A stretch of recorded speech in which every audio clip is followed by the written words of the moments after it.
those of you who are taking one of my sections.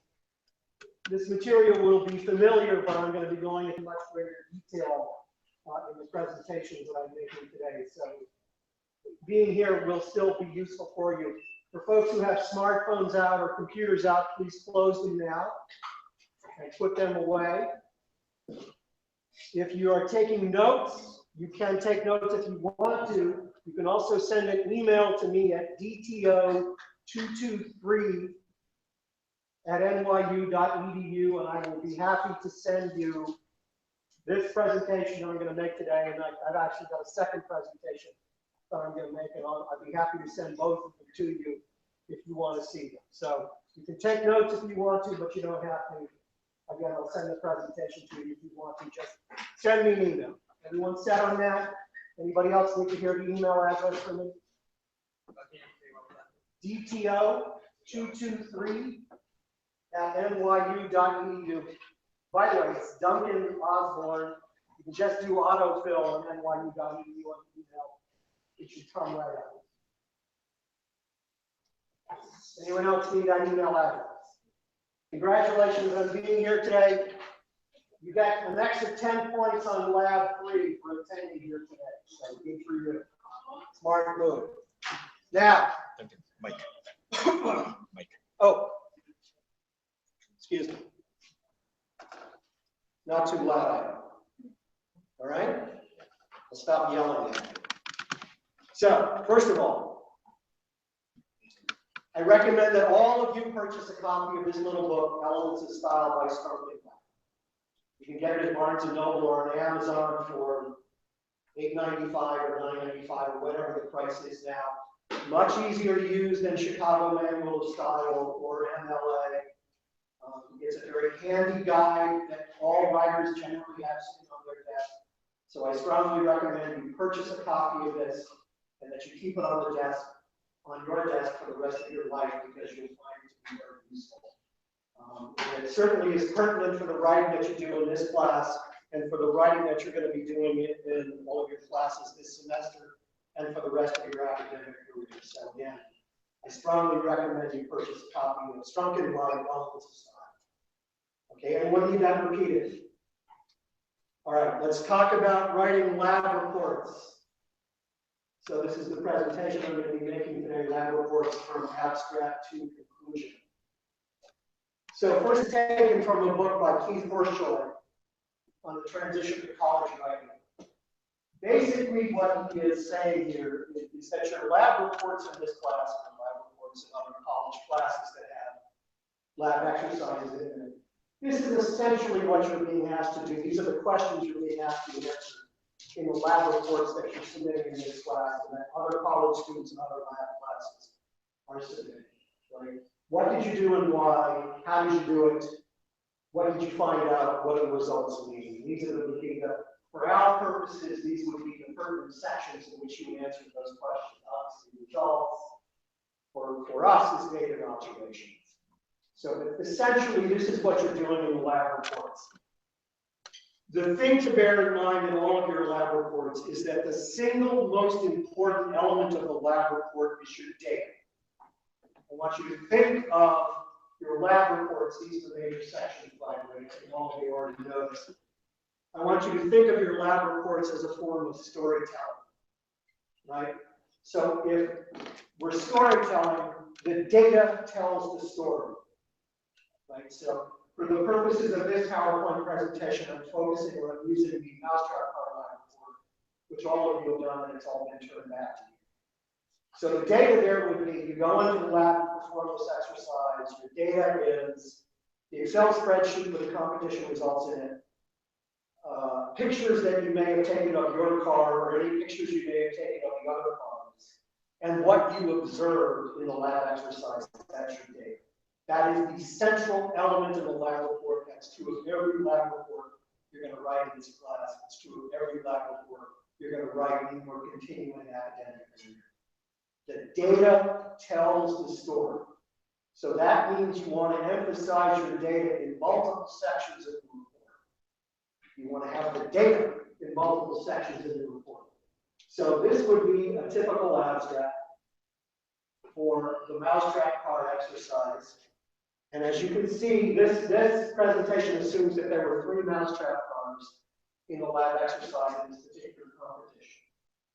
And so as you can see, it's got the objective, and then the major data and the conclusion in a competition lab, the major data and the conclusion are the same thing. That's what happened in the competition. And something I want you to observe immediately here is that this is organized in paragraphs. There are 3 paragraphs. Each paragraph is about a different topic, or a different idea. The first one is about the objective. The second one contains results for the mousetrap that is the subject of this report. And the third one contains the results for the other 2 competitors in the exercise. Right, so that's 3 different topics, so that means it's 3 different paragraphs. The basic rule, paragraphs are the building block of writing, right? So every time you start a new topic, you start a new paragraph. Generally, this is not always true, but generally, the first sentence of a paragraph explains to the reader what that topic is and how it relates to the overarching subject of the book. That isn't true in this case, but I'll show you a couple of examples that follow this one, how that is true. So again, the objective is here, right? And it tells you that it's a competition. It tells you that this report, the basic concept being discussed in this report is propulsion. And it tells you how the competition was decided. Next paragraph, it tells you how this car performed on its 1, 2, 3 trials. And then it just gives you the greatest displacement of the other 2 competitors, 31 feet and 9 feet, right? So now you know by reading this summary exactly what happened in the competition. You know who won, you know that they won by traveling 31 feet, you know who placed third, you know who placed second, and you know here how the car that is the subject of this report performed on all of its trials. Right? So now you've got a complete summary of the report in this abstract. About abstracts, the abstract is a summary of the report, so you write it last. You cannot summarize a report that you haven't written. So write your abstract last when you write these reports. So now here's your introduction, and we tell you in the manual it's got to be at least 3 paragraphs long, and it's a discussion of the concepts, formulas, principles, ratios, other things that the reader has to know to understand your data. So in the case of the mousetrap car competition, these would generally be the things that the reader needs to know to understand your data. If you have to discuss propulsion. And propulsion was the central concept in the entire exercise. So you have to discuss this. So you need to have sort of a general discussion of propulsion. If you consider rotational inertia, friction, or if you had gear train on your car, you have to define these things, and you have to discuss how they were implemented in your particular design. And then for a competition lab, the final paragraph, or 2 or 3 paragraphs, should be a discussion of the rules. Competitions that are decided by a ratio, you should have a discussion of the ratio. And then your design strategy.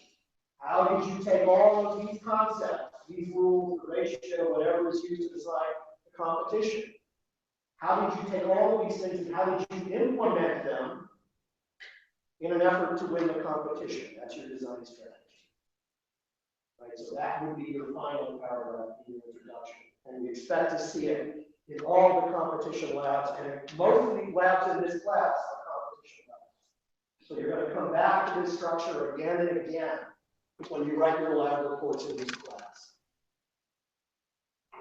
This would be, obviously this is short, your introductions will be much longer than this, but this gives you a sense of what an introduction should look like for this class, for the lab reports in this class, right? So they are always organized from the general to the specific. Right? So here we are, we talk about propulsion, right? All vehicles need a propulsion source to move. Then there's some general discussion about how propulsion is implemented in cars, which is almost always a combustion engine. Some discussion here about jet engines, rocket engines, terrains. Then then it turns to the specifics of the mousetrap car lab. And the mousetrap is the source of propulsion in this particular exercise. And then here is some sort of, this actually would be more than a single paragraph. but these would be the topics you would move on towards the end. Now, I want you to notice this, NYUSOE Conference 2016, NYUSOE Conference 2016. I'm going to talk later on about your works cited section. This is what we expect you to see for your works cited section, right? So you've got the manual listed in works cited. This is the format we want you to use when you're doing citations in your lab reports.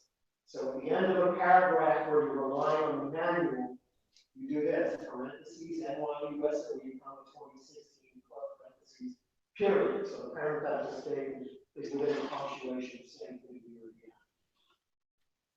So you may have been told sometimes there's variations about what the writing consultants communicate, but this is the format that we expect you to use. Anyone been told anything different? What were you told to do?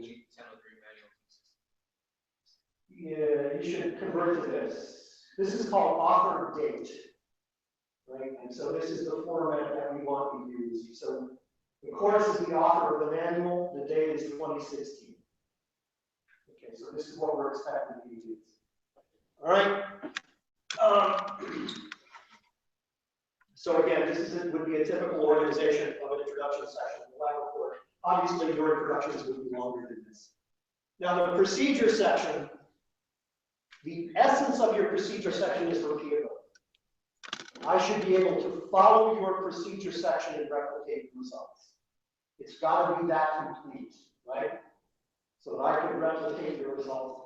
This section, the abstract section, are always written in the past tense. It's a narrative, it's never a numbered list, it's never bullet points, it's a narrative. And it's assumed to be written in chronological order. So we don't want to see first, second, third, fourth, then, next. I can't tell you how annoying it becomes to read then, over again and over again in lab reports. It's completely unnecessary again because this section might use the word then is when you're expressing to the reader that this step must follow the step that precedes it. Right? That's the only time that you might use it. Otherwise, you don't need this kind of language. It's completely extraneous. The first sentence of your procedure section should be a list of materials that you use. In the manual, we give you a big long list of available materials. You do not necessarily use them all. Only list of materials that you actually use. And then rely on your pictures. Right, so you have pictures of your card that you would have put in data observations. You would have labeled them figure 1, colon, on the top view, period. If you refer to those pictures in the procedure section by putting figure 1 in the text, it allows you to write less. Because you're saying to the reader, go look at this picture, and it will show you what I did. I've got a brief description here. Now go look at the picture and it will show you what I did. Think of, you go to IKEA. This is the example that I always use. When you get a piece of furniture at IKEA, they give you a set of instructions that is text and lots of pictures and diagrams, and they refer you to the pictures and diagrams. So you should think of it that way. That's exactly what you're doing. You're instructing the reader how to build your car. So use your pictures and your text together to tell a complete story of how to build that car. Now, this again is more on the procedure section. So this is just sort of a sample text here that you should use. Here's the list of materials that we use. So you don't have to adopt this when you're talking about Legos. You can maybe use some other format to describe or to describe a specific Lego piece. So, but this is the kind of text that you might want to write for your procedure section when you're talking about building a mousetrap. Again, as you see here, the first figure 1, the first figure 2, the first figure 1. You can do this repeatedly over and over again. You can refer to a single figure more than once in a single section. Right? And so use your pictures to allow you to write less. Right? The pictures and the text work together to inform the reader how to build this car. So the extent to which you rely on the pictures is the extent to which you can do a little less writing. But again, the thing you understand about this section, as I just said, is that it's got to be sufficiently complete that I can follow your a description of that data result.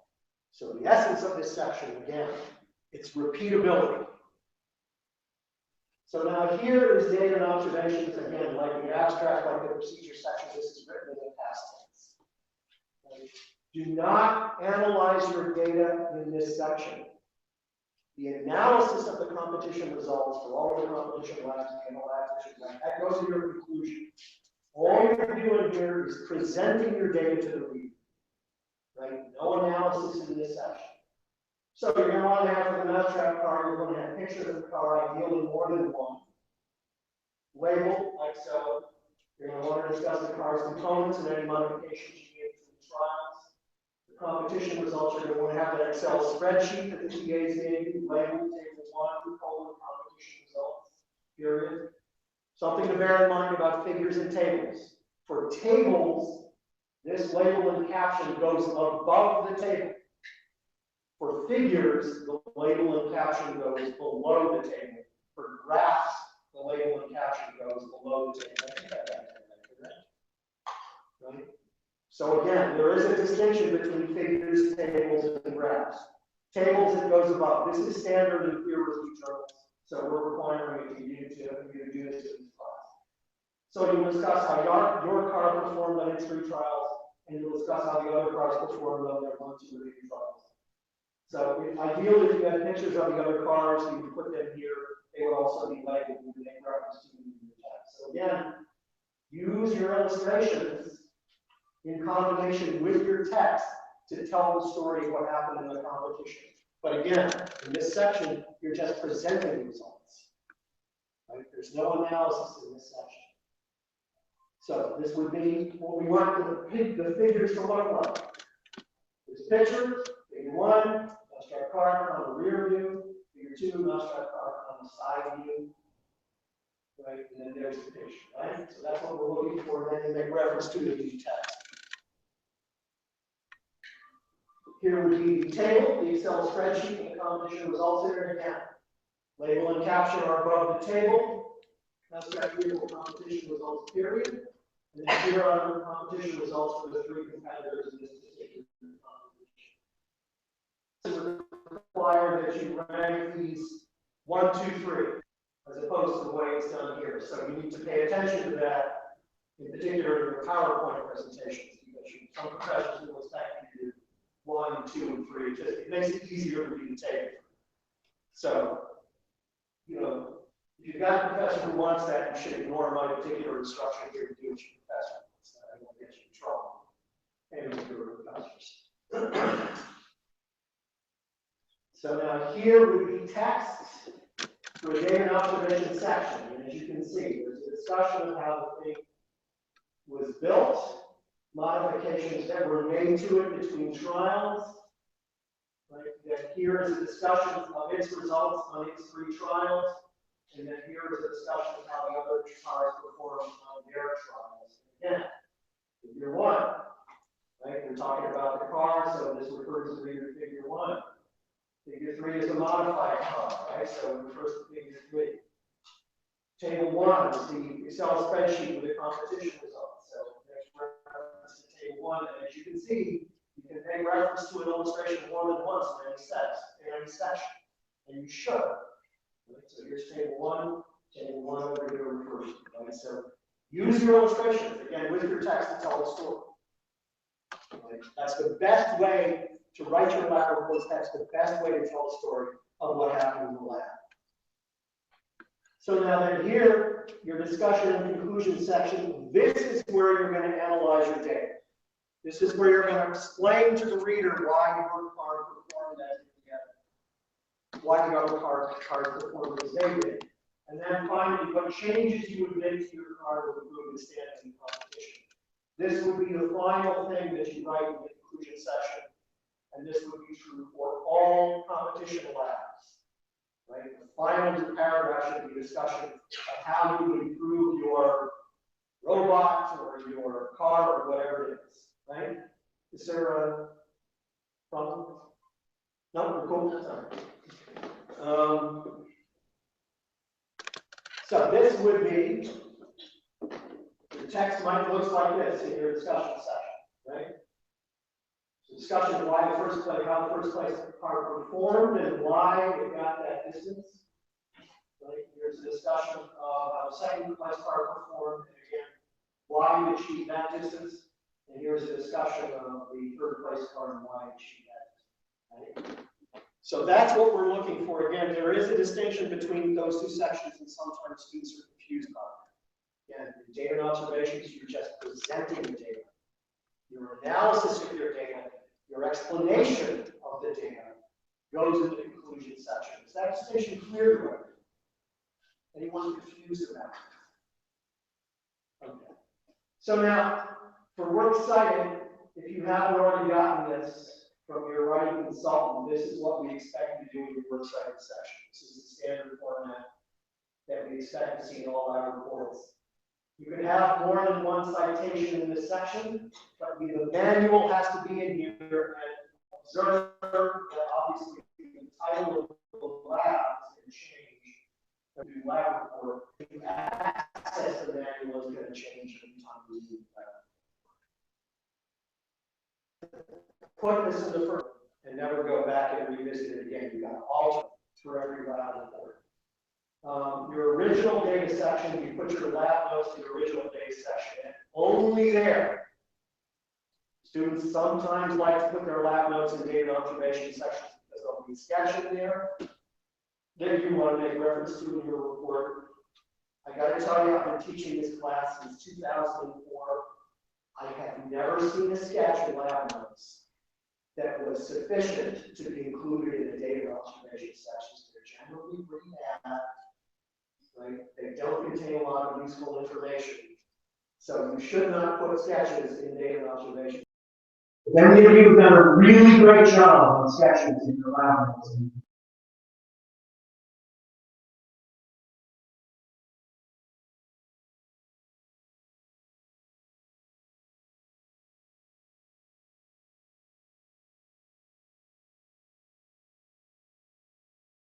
Sketch has to have dimensions in it. It's got to have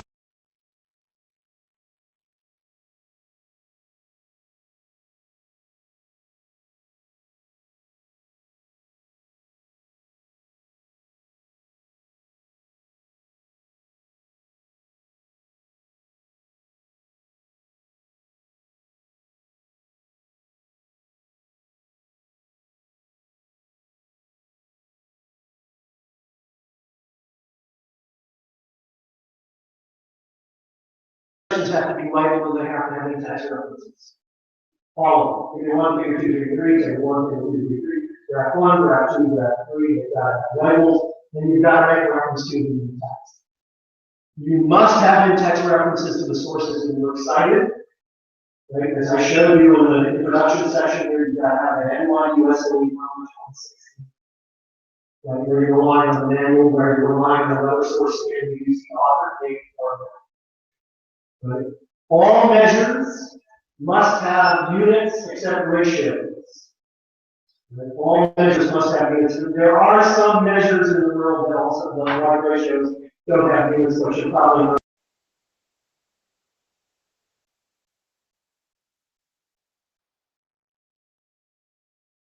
And I just graded some lab 2 reports for one of my sections.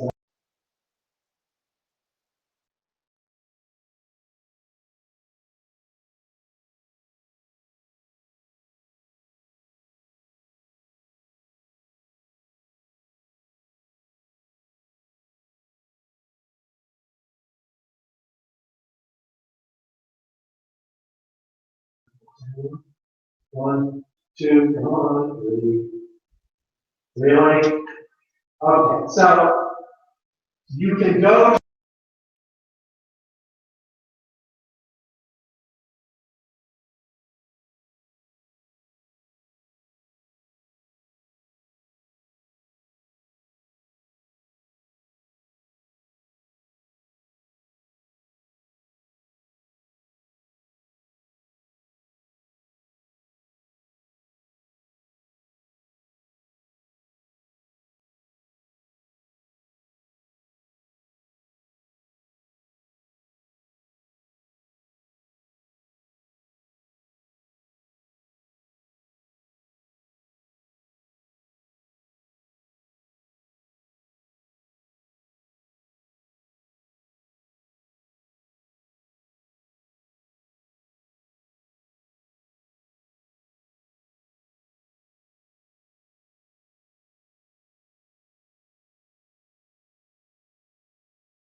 just say, what are the components of the ratio? And then, of course, every lab in this class, in the manual, there's an assignment section. Read the assignment section, make certain you're answering the questions in the assignment section, in the appropriate sections in your lab report. And one thing that you can do is go to the assignment section before you write your lab report, highlight those questions, copy them, paste them into your lab report, and put the question in the section where you want to answer that question. Right? So, you know, you'll put it in there before you even start writing the lab report, so you won't miss it when it comes time to answer that question because you've already stuck it in the text in the lab report. How many of you are working with a writing consultant who is rated online? Show of hands. Who's getting hard copy? You got to decide on the other folks. You got to be. Okay, if you're in my class, you're getting online, which means you're getting a digital copy of the report. Who else is getting a digital copy of the report? One thing I recommend you do with your digital copy of the report, and you may figure this out already, is you can open up the last report that your writing consultant graded. You might be able to do this with the TA reports, I don't know. But do select all, copy, paste that text into the new report that you're going to write. And then look through the comments that have been made on the report and retain those comments where you know, let's say you failed to put in section headers for the lab report. Right? So you can leave that comment in the new report that you're writing and you can correct it. You can respond to that correction by retaining the correct. Does everyone understand what I'm saying? So in other words, you're using the corrected report to fix mistakes in the new report that you're writing. So that's another sort of little trick that you can use in your lab reports. Obviously, you want to remove all the corrective stuff before you submit the lab report. That's one thing that you can do with your lab reports. If your writing consultants and your TAs, well, the TAs are all grading online. If your writing consultants are grading online, you can do that. If your writing consultant is giving you a hard copy, you're just going to have to work with them on the copy. And then finally, I recommend that you complete a draft of your report 48 to 72 hours before it's due. Set it aside for some period of time, review it, then again, make certain you set everything in one single. Right. I'm seeing smiles in here. Is that because no one is going 48 to 72 hours before it's due? Yes. No. All right, but that's what I recommend you do. Now, these are the resources that are available to assist you here. Obviously, the lab manual under technical communication, you can review these resources. The Writing Center is available to assist you at JAB 3783. Your writing consultant, and if you're taking a class from me, that's me, but you have writing consultants in the other section. They're also available to assist you. You can step outside within the hall during recitation and review a lab report, or you can ask to have a meeting outside of recitation and set up an appointment to do that. How many of you have already worked with the virtual computer lab? Anyone? One person? Two people? Three people? All right, so NYU makes a tremendous amount of free software available to you with the virtual computer lab. I strongly suggest you avail yourself of this resource. It's at home.nyu.edu. Faculty are not allowed to use the virtual computer lab, so it's only for students. So again, I strongly suggest you use that. Most of you are probably already working with Microsoft Word, yes? You all have that? Anybody not at Microsoft Word yet? Can I answer the point about the VCL?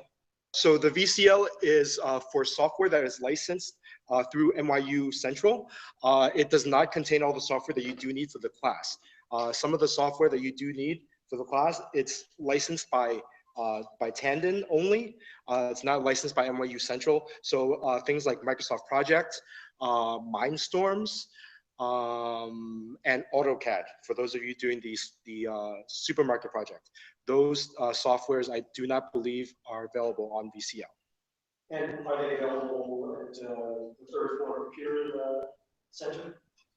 The third floor, fifth floor? Third, our own computer, whatever the hell you call What is it called? The help desk. The help desk, are they available on our help desk? The software package, yes. For those of you taking the course, at some point, Professor Georgie will be submitting a roster to the help desk so you can get projects for free. But in terms of AutoCAD, AutoCAD is a very expensive package. So unless you purchase the software package, I don't think you can. There is a student version available. So on the manual, there's a page called software requirements. And there are a bunch of links on there for trial versions of software that you may want to utilize for the course. And they're otherwise available in the lab, correct? Yes. So that software is available to you if you go to the Fifth Floor lab. So any questions about this presentation? Yes? Oh, hang on a second, we want to give you a microphone.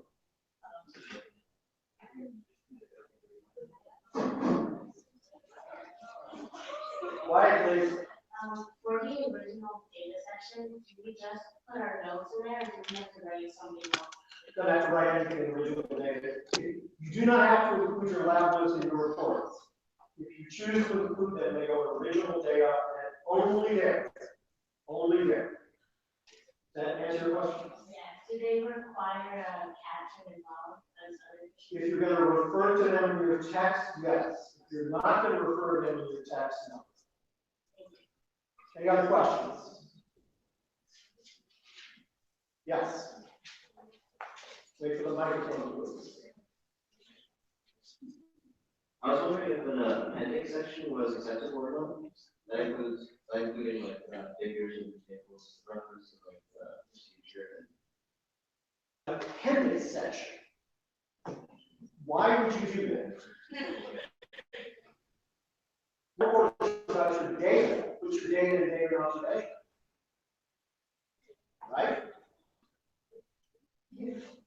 Did you want to include an appendix section here? Okay, no, I mean, if you have data, I mean, good for you if you have that much data. I think that's fantastic. But put your data in your data observation sections. Don't stop, tuck it away in some other section where you're never going to refer to it. Now, who here knows what a peer-reviewed journal article is? Folks who've taken my sections know what it is. Who knows what a peer-reviewed journal article is? Anyone? Yes? No? Scientists and engineers communicate with each other through peer-reviewed journal articles and through peer-reviewed presentations at scientific conferences. And just like it sounds, what happens is an engineer or a group of engineers or a group of scientists will do a study. And will produce a body of data as a result of that study. So they will write an article about it and submit it to a journal. And it will be reviewed by other scientists or engineers who work in that field. If they decide that it's worthwhile and important, it gets published in the peer-reviewed journal article, in the peer-reviewed journal. So the New England Journal of Medicine, some of you may have heard of that. Lancet. There are all sorts of peer-reviewed journals in the world, thousands, I think that's. American Society of Mechanical Engineers, Civil Engineers, on and on and on, IEEE, all of them publish peer-reviewed journals. And this is how scientists communicate with each other, it's how they advance knowledge in the field. It's how they brag, right? You do a study, you got some really interesting data, some important new innovation, bragging among scientists. So an appendix might appear in a peer-reviewed journal article, right? But for your purposes, you would not do that. But what we're trying to do in this class is give you a flavor for what that's like. Because peer-reviewed journal articles are all about the data. Right? It's all about the data, and you'll see the data discussed extensively in peer-reviewed journal articles. And some of you, perhaps many of you, at some point in your academic careers and professional careers, you're going to participate in writing peer-reviewed journal articles. So again, we're just trying to give you a flavor for it, a sense of what it's like to write a peer-reviewed journal article. So, any other questions? So now quickly, I'm going to show you an example of a piece of writing And I'm showing you this now, for those of you who are in my sections, you've already seen this, I apologize for the repetition. Not in my section, I presume you haven't seen this yet, right? Anyone seen this yet? It's not in my section. So this is a report by the National Transportation Safety Board that was issued in 2008. It's an interim report, and it discusses a bridge collapse that occurred in Minneapolis. This is a bridge that spanned the Mississippi River running from north to south, and it fell down. And so the National Transportation Safety Board was tasked with explaining why this bridge fell down. I'm showing you this not because I think you know how to, you need to learn how to explain why bridges fall down. I'm showing you this because I want you to emulate the structure in this report in your lab reports. There are things done in this report that are, in my mind, very impressive in terms of data, in terms of the structure of the argument, in terms of how they use their illustrations and their text together to create an argument, or to create a report that supports their argument about why the bridge collapsed. Like your lab reports, where you're arguing that your thing placed first in the competition for this reason or for that reason. The investigators from the NTSB believe that they understood why this bridge fell down. And so from start to finish in this report, and this is an interim report, it's 16 pages long, the final report that they issued was over 100 pages long. In this interim report, they are saying, we know why the bridge fell down. Here's our data that proves that our position is correct. And they present all of the data. So I'm just quickly going to go through this and show it to you. How are we doing on time? You're good. So here, obviously, is the title page, table of contents, which you do not have in your lab reports, list of figures, which you also don't have in your lab reports. Here's a list of tables, again, we don't have any lab reports. So here we are. This is the introduction paragraph, again, written by the NTSB. Immediate problems that the investigators were confronted with is that the original design specifications for this bridge were lost. This bridge was built in the early 60s. It had 3 renovations made to it over time. The bridge collapsed in 2007. 2 of those renovations added significant weight to the bridge. On the day of the collapse, a contractor that had been hired to make repairs to the bridge had staged equipment and materials that was going to be used in that work on the bridge itself. Right? So there was that additional weight on the bridge. Right? So again, two repairs made to the bridge added weight to the bridge since it first went live in the early 60s. And as you can see right here, they get right to the point. Right? Gusset plates at locations U10 for upper 10 and lower L11 for lower 11. So I'm going to show you what that means in just a moment. This was a deck truss bridge, which means it's supported from below. You look at pictures of this bridge before it fell down, you see very large columns. There's some sitting in the riverbed, some on banks that are supporting the bridge from below. It's not a cable stay bridge like we see over a couple of rivers here in the state. So the investigators believe that they knew why the bridge fell down. They were saying the problem was some of the gusset plates that were used on the bridge. So again, as you can see, they right to the point. No fooling around in this report. So these are the discussion of design specifications. I should add very quickly that the investigators, before they even started looking at the bridge, there was a bank sitting right near the bridge that had a camera that was focused on the parking lot. You know, it was sitting in like one of those little foyers where there's an ATM. And the bridge just happened to be caught in the view of that camera as well. So what you can see from that video is you can see the deck of the bridge extending like this, and then suddenly on the northern side, it just falls down. It's almost like someone cut it with a knife and the thing just falls straight down. And in fact, if you look at the final report that the NTSB issued, you can see that the bridge deck fell straight down into the water, and there were cars, unfortunately, on the bridge at the time that it fell down. And those cars are still sitting on the deck of the bridge as it's sitting in the river. Because, I mean, if a bridge collapse can be called orderly, it's orderly. again, it just fell straight down. So they had that camera, they had that video that they could look at, so they knew to look on the north side of the bridge. They could also look at components of the bridge on the southern side, and they could see that those were bent toward the north by 9 or 10 degrees, and so that confirmed for them that the collapse began on the north side of the bridge, and then obviously the southern side of the bridge snapped off. So these are the design specifications, and what the investigators did was to look at these 3 bridges. They're listed somewhere here. I apologize, I don't see them. They went to 3 bridges that were also deck truss bridges that had been built around the same time. They looked at the specifications for those bridges, and they, hazard a guess kind of that the specifications for this bridge, the I-35W bridge, were the same as for those, and so they recreated the design specifications to the best of their ability by looking at those other 3 bridges. And again, the very first thing that they focused on were the gusset plates that sat on the north side of the bridge. So here's a discussion of the loads. The dead load is the weight of the bridge itself. The live load is the weight of the traffic that's going across the bridge. And of course, you understand that there are other forces that impact the bridge. The wind pushes against it. The water pushes against the columns that are sitting down in the river. The wind can pick up flying particles that will blow across the bridge and might cause erosion or might move material that's on the bridge over time.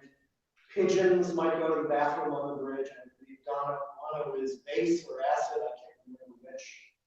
But that can erode and affect the integrity of the bridge over time. So there's a whole lot of influences, forces that come into play on the bridge that can affect its integrity. So again, live load is the traffic going across, and then the traffic, of course, causes vibrations, which can have an impact on the bridge. So here is their first illustration, dead load and the live load. As you can see, right, figure 1, live load placement used for design, as you can see right here, that in reference to the text. Right. So again, the illustrations and the text work together to create a single comprehensive whole. Right? That's what you should be doing in your lab reports. So now here we turn to the design methodology. Here are the 3 bridges that they looked at that were similar to this bridge to recreate the design specifications. And so now here we are, they immediately begin a discussion of gusset plate design. Does everyone know what a gusset plate is? Gusset plate is? Okay, you have 2 joints, like so, a beam and a beam. The gusset plate goes over the top of the joint. Gusset plates are used in all sorts of construction. So the gusset plate would go over top of this beam. The gusset plates in the case of this bridge are huge. Like the size of this wall. They're gigantic. So figure 2, again, a discussion of gusset plate design divided into section AA and section BB. Here are their reconstructed design calculations, and again, what they're doing is they're looking at the gusset plate geometry, and in particular for gusset plate upper 10, sections AA and BB, and now here they go.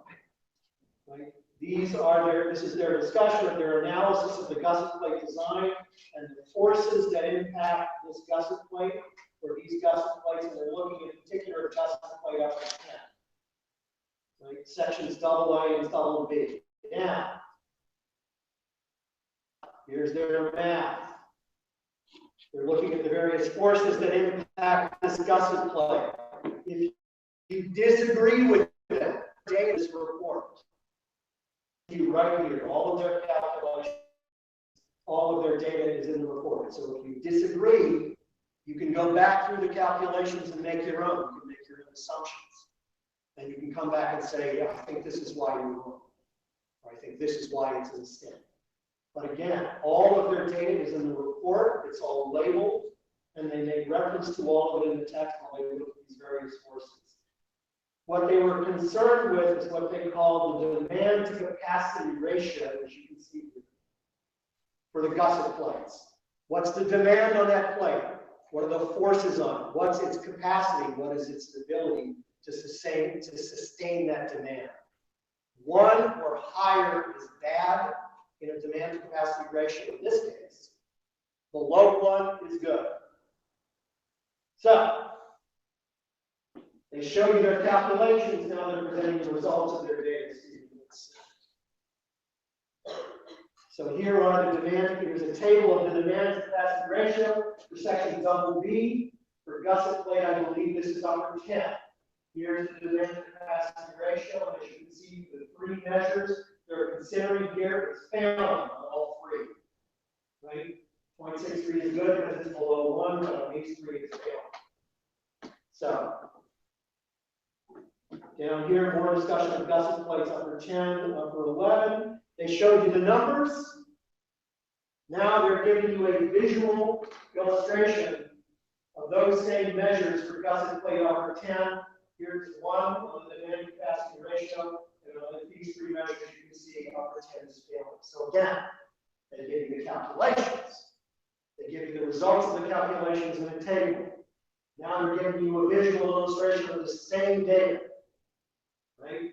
So you can see that you've got a problem with section AA for gusset plate upper 10. Now they're locating it on the bridge. Here's where gusset plate upper 10 is located on the bridge. This is the deck. The traffic travels across the deck here. And again, as you can see, tables, figures labeled with captions, and they make reference to them in the text. Here's section AA for gusset plate lower 11. And on these 3 measures, as you can see, it's failing. Right? It's above 1 on all 3. And note this is where lower 11 was located on the bridge. This is where upper 10 was located on the bridge. So what you know is 3 measures, this one is failing on the same 3 measures, and they're connected to each other in the same area of the bridge. And again, these are all labeled, they have captions, and they make reference to them in the text. Because the authors of this report are not saying on the one hand, on the other hand, they're saying, this is the reason the bridge collapsed. That's what you should be doing in your lab reports. Right? This is the reason the car won. This is the reason the car lost. The reports like this one are an argument. So again, here's upper 10 again. Here's upper 12 on one of the 3 measures here that's failing.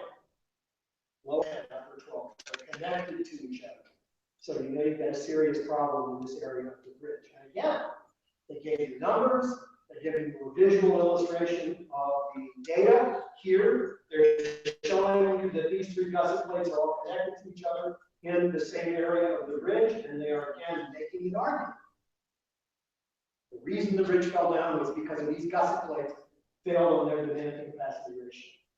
Here's lower 11 again. I only want 3 different measures. I think it's a different section. It's double again, labeled with a caption and reference to the text. Now they gave you that visual illustration. Now they're giving you the same data, but with some additional measures in the table. And as you can see, for upper 10, you got a problem on the 6 measures that you consider here. It's failing on all 6. It's failing on 1 of the 6.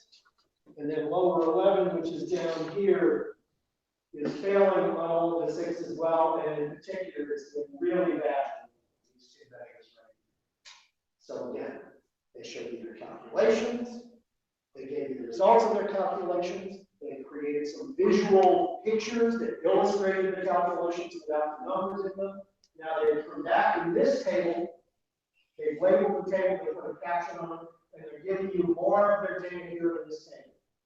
Right? And then they're making reference to it in the text throughout the entire thing, right? So then finally there's this. This is their illustration of the thickness of the various gusset plates across the entire bridge. I'm not a civil engineer, so I couldn't explain this. A civil engineer perhaps could explain this, but to me this looks random. It just looks like plates were grabbed on the side of the river and slapped up anywhere on the bridge. But there could be a reason for this. And what you see finally is the presentation of all of their data in various forms, right? In various ways. Now they're coming back and now they're arguing that it caused the bridge to collapse. This is an argument. They use their data to support their argument from start to finish. And in multiple ways. Leverage to collapse. Reports are an argument. And I probably wouldn't expect to see you using data to this extent. I would expect to see all of your data in your reports. And I would expect you to see you making an argument from start to finish that explains why your hire when you want to lost, why your mousetrap card when you lost, why the original robot in product evaluation quality improvement is a better robot than you design a robot. Right? That's an argument, right? Because you have got 4 data points for each robot: percent accuracy, percent precision for distance, percent accuracy, percent precision for angle of deviation. You compare those 4 data points to the 4 data points from the redesigned robot, and you make an argument about which robot is better, or maybe they both fail, or maybe they both pass. But you use the data to make an argument about which is the better robot. Everyone understand what I'm making? Okay. So any questions? Okay. Are we done? Thank you for coming today. Enjoy the rest of your day. And again, if you want copies of one or both of these, send me an email.